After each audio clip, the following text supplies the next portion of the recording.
एक सच्ची कहानी। हमारी पृथ्वी, ये नीला ग्रह, ब्रह्मांड में जीवन के लिए एकमात्र जात स्थान है। ये सिर्फ एक खगोलीय पिंड नहीं, बल्कि हमारी माँ है जिसने लाखों वर्षों से जीवन को पाला पोसा है। पृथ्वी की ये कहानी किसी कल्पना की नहीं, बल्कि एक सच्चाई की कहानी है जिसे हम सभी ने देखा, जिया और अनुभव किया है। बहुत पहले जब मनुष्य ने सभ्यता की शुरुआत की, तब वह धरती से गहराई से जुड़ा हुआ था। वह जंगलों में रहता था, नदियों से पानी पीता था और पेड़ों की छाया में विश्राम करता था। धरती उसकी पूजा का केंद्र थी। वह जानता था कि पृथ्वी उसे अन्न, जल, वायु और जीवन देती है।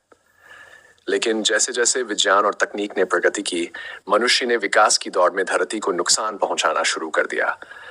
जंगल कटने लगे, नदियां प्रदूषित होने लगीं और धरती का संतुलन बिगड़ने लगा। प्लास्टिक, धातु, ध्वनि और रसायनों का अंधाधुंध उपयोग हमारी धरती को धीरे धीरे बीमार बना रहा है। एक सच्ची घटना 1946 की है, जब यूक्रेन के चेरनोबिल में परमाणु संयंत्र में विस्फोट हुआ। उस विस्फोट ने न सिर्फ वहां के लोगों की जान ली, बल्कि धरती को भी जहर से भर दिया। वहां की मिट्टी, पानी, हवा, सब कुछ विषैला हो गया। हजारों वर्षों तक उस क्षेत्र में कोई बच सकेगा। ये घटना हमें चेतावनी देती है कि यदि हम पृथ्वी का ध्यान नहीं रखेंगे, तो इसका दुष्परिणाम हम सभी को भुगतना पड़ेगा।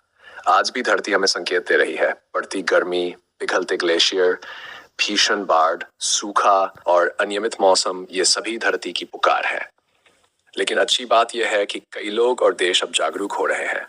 भारत के सुंदरलाल बहुगुणा जैसे पर्यावरणविदों ने चिपको आंदोलन के जरिए हमें यह सिखाया कि पेड़ों को बचाना ही धरती को बचाना है।